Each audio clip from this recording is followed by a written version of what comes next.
Kisah kelahiran Dajjal dan masa kecilnya yang mengerikan. Dajjal adalah seorang manusia pendusta dan penebar fitnah terbesar yang lahir dari keturunan Yahudi atau Yahuza.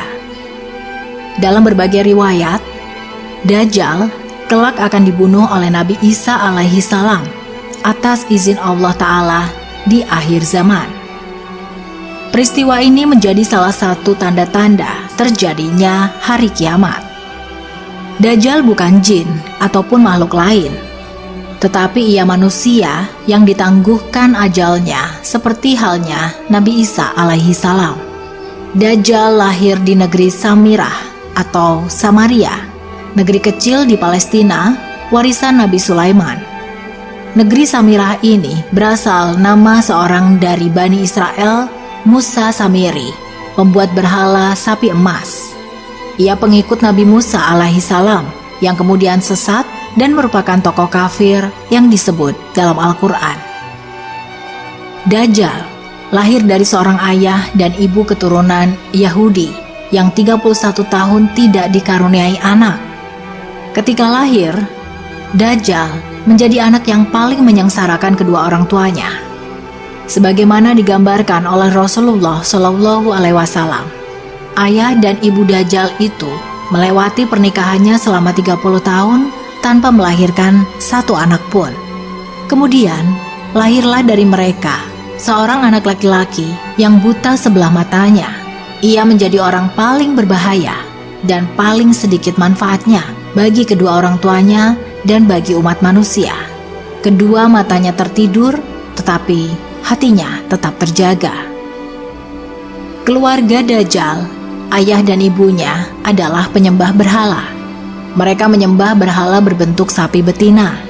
Menurut Dr. Isa Daud dalam bukunya, Kemunculan Dajjal di Segitiga Bermuda, Dajjal lahir 100 tahun sebelum kelahiran Nabi Musa alaihi salam. Ada yang menyebutkan cikal bakal Dajjal lahir dari nama Musa Samiri, si pembuat berhala sapi emas. Dajjal kecil sengsarakan orang tuanya. Sementara dalam buku Izaru Al-Masih Ad-Dajjal disebutkan, Dajjal lahir dari hasil hubungan ketika ibunya sedang menstruasi. Lalu terjadilah kehamilan sebagai pengaruh perbuatan iblis. Dikisahkan pada malam yang menakutkan, diiringi embusan angin dan hujan lebat, pasangan suami istri itu mendengar suara dari patung sapi betina yang mereka anggap sebagai Tuhan mereka. Kemudian, patung itu memberitahu kepada mereka akan kelahiran seorang anak. Setan mengetahui keinginan suami istri itu mendambakan seorang anak laki-laki. Karena itu, setan memperdaya berhala itu seakan-akan memberi karunia anak dan meminta korban-korban sesembahan. Demikianlah cara setan menipu daya manusia. Perempuan itu pun melahirkan anak lelaki, tetapi kedua matanya cacat sejak lahir. Bayi itu suka tidur malam dan siang dan jarang bangun. Sejak kelahirannya, Dajjal tidak mau menyusui dan selalu tertidur, hingga mengakibatkan payudara ibunya mengalami pembengkakan hebat dan menimbulkan panas yang luar biasa. 2 bulan kemudian, ibunya meninggal. Ayah Dajjal berpostur tinggi, gemuk, dan memiliki hidung seperti paruh burung, sedangkan ibunya berbadan gemuk, kedua tangannya panjang, dan memiliki payudara yang besar. Anak itu sangat membahayakan kedua orang tuanya dan juga umat manusia. Bukan hanya ibunya saja yang merasakan kesengsaraan, sang ayah pun demikian. Adapun kesialan yang dibawa Dajjal bagi ayahnya ialah setelah kira-kira 4 tahun, Dajjal hanya diam dan tidur saja sejak kelahirannya. Pada suatu malam, anak itu bergerak merangkak seperti balita. Ia berjalan ke arah patung-patung berhala, kemudian tidur di sisi patung itu. Sang ayah pun bangun keesokan harinya dan mendapati anaknya tertidur di pangkuan patung Tuhan mereka. Ayahnya memanggil tetangganya dan berita itu pun menyebar luas. Penduduk sekitar berbondong-bondong datang menyaksikan hal tersebut. Kemudian hakim kota mendengar dan ingin memiliki anak itu yang dianggap dapat membawa keberkahan. Maka diutusnya mata-mata untuk membuat siasat.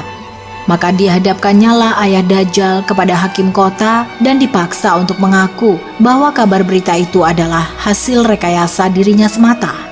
Karena itu, ayah Dajjal dipaksa untuk mengaku bahwa dirinya lah yang telah mengangkat anaknya dan menaruhnya di pangkuan patung sapi itu.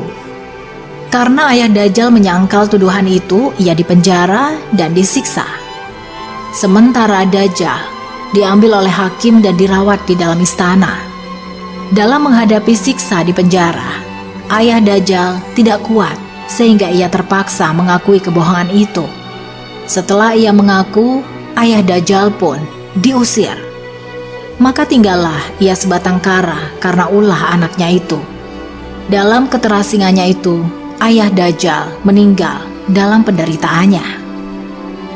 Setelah berada di dalam istana selama kira-kira 1 tahun 1 bulan, negeri Samiri dilanda bencana dahsyat. Allah Ta'ala memusnahkan negeri itu karena perbuatan penduduknya menyembah berhala dan maksiat yang melampaui batas. Kemudian Allah memerintahkan Jibril menyelamatkan anak itu dan membawanya ke sebuah pulau terpencil yang terletak di tengah-tengah lautan luas yang disebut Laut Yaman. Pulau yang didiami Dajjal ini dikenal dengan nama Jazirah At-Subban Ar-Rohib wa Ad-Dabah Al-Halba, yakni sebuah pulau yang terdapat ular mengerikan dan hewan berbulu tebal. Hewan melata yang berbulu lebat inilah yang menjaganya selama Dajjal mendiami pulau itu. Hewan ini disebut sebagai Al-Jasasa yang bisa berbicara layaknya manusia. Pulau itu berukuran kecil, bagaikan tumpukan bebatuan.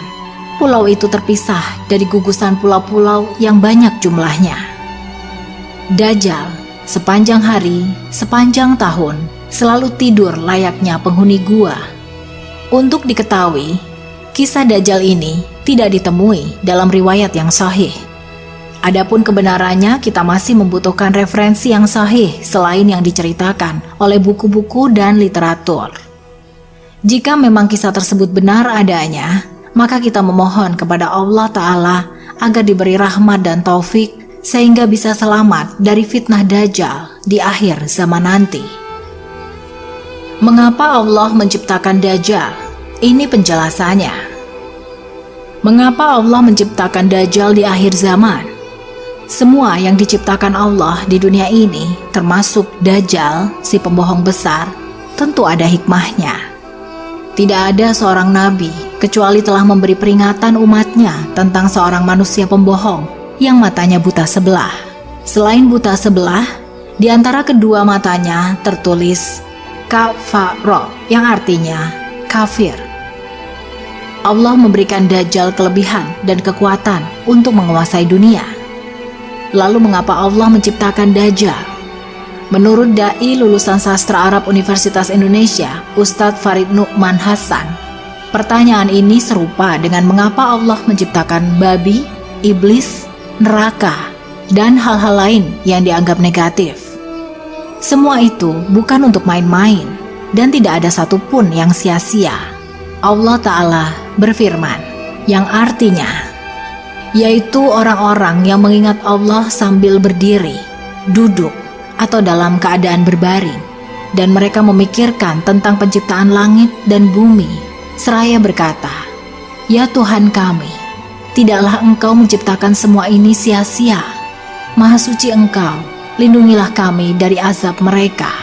Quran Surat Ali Imran ayat 191.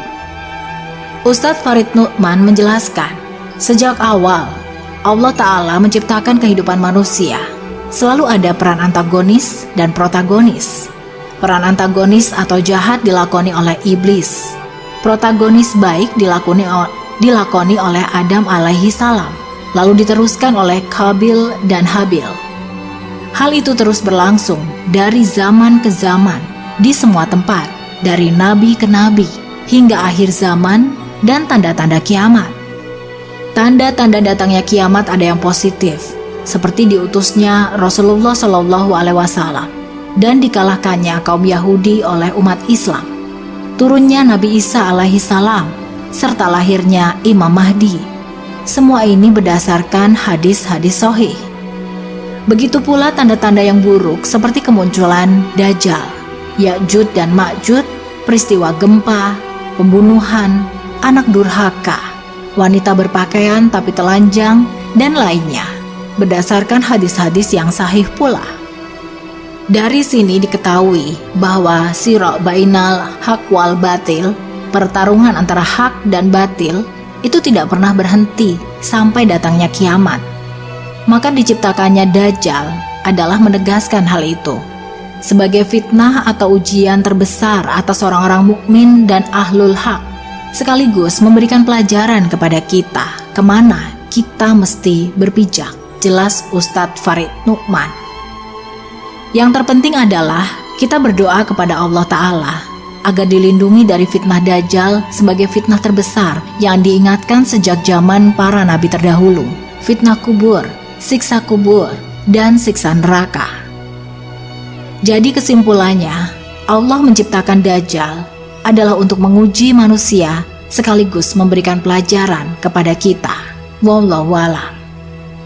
Wassalamualaikum warahmatullahi wabarakatuh.